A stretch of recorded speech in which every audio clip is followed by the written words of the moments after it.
2000 kilometre അകലെ ലോക പോലീസായ അമേരിക്കയുടെ 20,000-ഓളം സൈനികരുടെ കാവലും അതിനൊത്ത ആയുധങ്ങളും എന്നിട്ടും ഖത്തറിൻ്റെ തലസ്ഥാനമായ ദോഹയിലേക്ക് ഇസ്രായേൽ മിസൈലുകൾ പായിച്ചു വന്നത് അറബ് ലോകത്തിന് മാത്രമല്ല, ലോകത്തിനും ഉൾക്കൊള്ളാനായിട്ടില്ല. അതിൻ്റെ പ്രധാന കാരണവും പ്രസിഡന്റ് ട്രംപ് തന്നെയാണ്. ഇസ്രായേൽ ദോഹയിലേക്ക് നടത്തിയ ആക്രമണം അറിഞ്ഞില്ലെന്ന് ശക്തമായി വാദിക്കുന്ന ട്രംപ് വീണ്ടും വീണ്ടും പരിഹാസ കഥാപാത്രമായി മാറിക്കൊണ്ടിരിക്കുകയാണ്. ഇസ്രായേൽ തുമ്മിയാൽ അറിയുന്ന അമേരിക്ക എന്തുകൊണ്ടാണ് പൊതുവെ സമാധാന രാജ്യമായ ഖത്തറിലേക്ക് നടത്തിയ ആക്രമണം അറിഞ്ഞില്ലെന്ന് പറയുന്നത്? അതിലെ രഹസ്യം കൊച്ചുകുട്ടികൾക്ക് പോലും അറിയാവുന്നതാണ്. ഈ ഒരൊറ്റ ആക്രമണത്തോടെ 10 മടങ്ങ് ശക്തിയാർജിക്കുന്ന അറബ് രാജ്യങ്ങളെയാണ് കാണാനാവുന്നത്. തിരിച്ചടിക്കണമെന്ന ശക്തമായ നിലപാടാണ് എല്ലാ അറബ് രാഷ്ട്രങ്ങളും എടുത്തിരിക്കുന്നത്. ചുറ്റും നിന്ന് അറബ് രാഷ്ട്രങ്ങൾ തിരിച്ചടിച്ചാൽ പിന്നെ ഇസ്രായേലിൻ്റെ പൊടി പോലും ഭൂപടത്തിൽ ഉണ്ടാകില്ലെന്ന യാഥാർത്ഥ്യം തിരിച്ചറിഞ്ഞ ട്രംപ് ഒടുവിൽ ഖത്തറുമായി അനുരഞ്ജനത്തിനുള്ള നീക്കവും നടത്തി വരികയാണ്. അതിൻ്റെ ഭാഗമായാണ് ഖത്തർ ഭരണാധികാരിയെ അത്താഴ വിരുന്നിന് പോലും ക്ഷണിച്ചിരിക്കുന്നത്. എന്നാൽ ഇവിടെ അമേരിക്കൻ ചേരിക്ക് സ്വപ്നം പോലും കാണാൻ കഴിയാത്ത പുതിയൊരു ട്വിസ്റ്റ് നടന്നു വരികയാണ്. അറബ് മണ്ണിൽ അമേരിക്കയുടെ കുത്തക തകർക്കാൻ കാത്തിരിക്കുന്ന റഷ്യൻ പ്രസിഡന്റ് സഷാൽ വ്ളാഡിമിർ പുടിൻ ട്രംപിൻ്റെയും നെതന്യാഹുവിൻ്റെയും ഒക്കെ നട്ടലൊടിക്കുന്ന നീക്കമാണ് നടത്തിയിരിക്കുന്നത്. പശ്ചിമേഷ്യയിൽ ഏറ്റവും വലിയ അമേരിക്കൻ സൈനിക താവളം സ്ഥിതി ചെയ്യുന്ന ഖത്തറിൻ്റെ ആകാശത്ത് മറ്റൊരു രാജ്യത്തിൻ്റെ യുദ്ധവിമാനങ്ങൾ പ്രത്യക്ഷപ്പെട്ടത് തിരിച്ചറിയാൻ അമേരിക്കൻ സംവിധാനങ്ങൾക്ക് കഴിഞ്ഞില്ലെങ്കിൽ അമേരിക്ക എന്ന രാജ്യത്തെ തന്നെ ആർക്കും ആക്രമിച്ച് ഭസ്മമാക്കാമെന്നത് അമേരിക്ക തന്നെ അംഗീകരിച്ചതിന് തുല്യമാണ്. ഈ അവസരമാണ് പുടിൻ മുതലെടുക്കുന്നത്. ഖത്തർ ഉൾപ്പെടെ എല്ലാ ഗൾഫ് രാജ്യങ്ങളിലും റഷ്യൻ സൈനിക താവളങ്ങൾ തുറക്കാൻ റെഡിയാണെന്നാണ് ഇപ്പോൾ പുടിൻ പറയുന്നത്. റഷ്യയും ഗൾഫ് രാജ്യങ്ങളുടെ സഹകരണ കൗൺസിലും തമ്മിലുള്ള തന്ത്രപരമായ സംഭാഷണത്തിൻ്റെ 8ാമത് സംയുക്ത മന്ത്രിതല യോഗത്തിൽ ഇത് സംബന്ധിച്ച് ചർച്ച നടക്കുമെന്നാണ് പുറത്തുവരുന്ന വിവരം. റഷ്യൻ വിദേശകാര്യമന്ത്രി സെർജി ലാവ്റോവ് ആണ് റഷ്യയെ പ്രതിനിധീകരിച്ച് ഈ യോഗത്തിൽ പങ്കെടുക്കുന്നത്. റഷ്യൻ വിദേശകാര്യ മന്ത്രാലയ വക്താവ് മറിയ സഹാരോവയുടെ അഭിപ്രായത്തിൽ ഈ പരിപാടിയുടെ പ്ലീനറി സെഷൻ അന്താരാഷ്ട്ര പ്രാദേശിക അജണ്ടയിലെ നിരവധി വിഷയങ്ങൾ അഭിസംബോധന ചെയ്യപ്പെടുമെന്ന് വ്യക്തമാക്കിയിട്ടുള്ളതാണ്.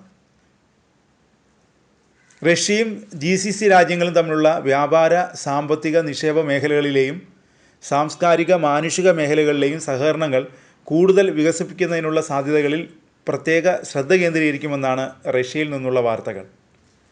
ഇതിനു മുമ്പ് ഇത്തരമൊരു മന്ത്രിതല യോഗം നടന്നിരുന്നത് 2024 റിയാദിലായിരുന്നു.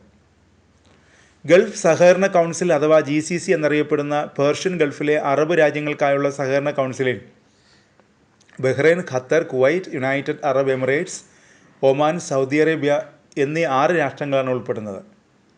ഖത്തറിന് നേരെ നടന്ന പുതിയ ആക്രമണത്തിൻ്റെ പശ്ചാത്തലത്തിൽ നടക്കാൻ പോകുന്ന റഷ്യയും GCC രാജ്യങ്ങളും തമ്മിലുള്ള ചർച്ചയെ അമേരിക്കയും ഗൗരവത്തോടെയാണ് നോക്കിക്കാണുന്നത്. ഗൾഫ് മേഖലയിൽ അമേരിക്കയ്ക്കെതിരെ ഉയർന്നു വരുന്ന വികാരത്തെ റഷ്യ മുതലെടുക്കുമെന്ന ആശങ്കയാണ് അമേരിക്കയ്ക്കുള്ളത്. അതിൻ്റെ സൂചന നാറ്റോ രാജ്യങ്ങൾക്കും പുടിൻ നൽകിക്കഴിഞ്ഞു. കഴിഞ്ഞ ദിവസം പോളണ്ടിൻ്റെ അതിർത്തി കടന്ന് റഷ്യൻ ഡ്രോണുകൾ കൂട്ടത്തോടെ പറന്നത് പോളണ്ടിനെ ആക്രമിക്കാനും അടിക്കില്ലെന്നതിൻ്റെ കൃത്യമായ സൂചനയാണ്. ജർമ്മനിക്കും ബ്രിട്ടനുമെതിരായും റഷ്യ മിസൈൽ പോർമുന തിരിച്ചുവെച്ച സാഹചര്യമാണ് നിലവിലുള്ളത്. ഇപ്പോൾ റഷ്യയും ബെലാറസും സംയുക്തമായി ആരംഭിച്ച വലിയ തോതിലുള്ള സൈനിക അഭ്യാസങ്ങളും കിഴക്കൻ യൂറോപ്പിൽ ആശങ്ക വർദ്ധിപ്പിക്കുന്നതാണ്. പോളണ്ടിൻ്റെ വ്യോമാതിർത്തിയിലേക്ക് റഷ്യ ആക്രമണ ഡ്രോണുകൾ അയച്ചതിന് തൊട്ടുപിന്നാലെയാണ് ഈ സൈനിക നീക്കം എന്നതും ശ്രദ്ധേയമാണ്. ഈ സംഭവവികാസങ്ങൾ യൂറോപ്പിൽ ഒരു പുതിയ യുഗത്തിൻ്റെ സാധ്യത ഉയർത്തുന്നതായാണ് അന്താരാഷ്ട്ര മാധ്യമങ്ങൾ റിപ്പോർട്ട് ചെയ്തിരിക്കുന്നത്.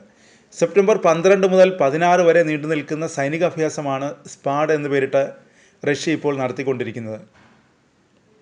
യുക്രൈൻ നഗരത്തിൽ റഷ്യ വ്യോമാക്രമണം ശക്തമാക്കുകയും സൈന്യം യുക്രൈനിലേക്ക് കൂടുതൽ മുന്നേറുകയും ചെയ്യുന്ന സാഹചര്യത്തിലാണ് ഇതെല്ലാം നടക്കുന്നത്.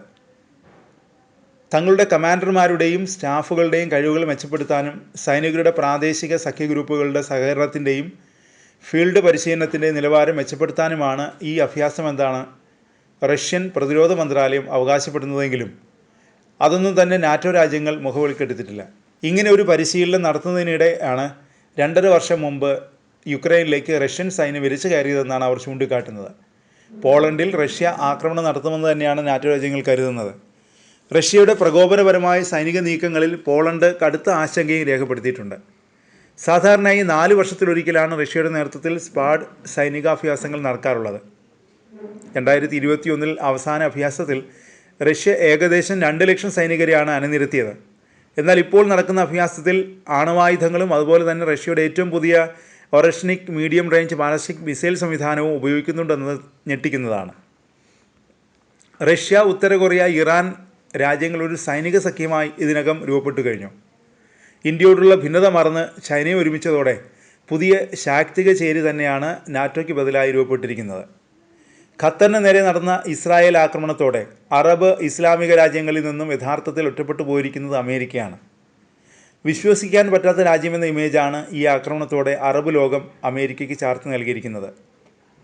മാത്രമല്ല, പശ്ചിമേഷ്യയിലെ അമേരിക്കൻ താവളങ്ങളുടെ നിലനിൽപ്പും ഇപ്പോൾ അപകടത്തിലാണ്. അമേരിക്കൻ സൈനിക സാന്നിധ്യം കൊണ്ട് മാത്രം ഒരു സുരക്ഷയും അറബ് രാജ്യങ്ങൾക്ക് ലഭിക്കില്ലെന്നത് ഇസ്രായേൽ നടത്തിയ ആക്രമണത്തിലൂടെ ഖത്തറിന് മാത്രമല്ല മൊത്തം ലോകരാജ്യങ്ങൾക്ക് കൂടിയാണ് ബോധ്യമായിരിക്കുന്നത്.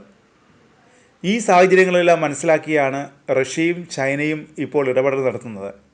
ഗൾഫ് മേഖലയ്ക്ക് ആവശ്യമായ സുരക്ഷ നൽകാൻ തയ്യാറാണെന്ന് റഷ്യ ഇതിനകം തന്നെ വ്യക്തമാക്കി കഴിഞ്ഞിട്ടുണ്ട്. പശ്ചിമേഷ്യയിലെ അമേരിക്കയുടെ സ്വാധീനം തകർക്കുക എന്നതാണ് ഇതിലൂടെ റഷ്യ ലക്ഷ്യമിടുന്നത്. ട്രംപ് അധികാരമേറ്റെടുത്ത ശേഷം ലോകത്ത് മൊത്തം അമേരിക്കയ്ക്കെതിരായ വികാരം കൂടുതൽ കത്തിപ്പടരുന്ന സാഹചര്യമാണുള്ളത്. ഇതും റഷ്യയുടെ ഇപ്പോഴത്തെ നിലപാടിനെ സ്വാധീനിച്ച ഘടകമാണ്.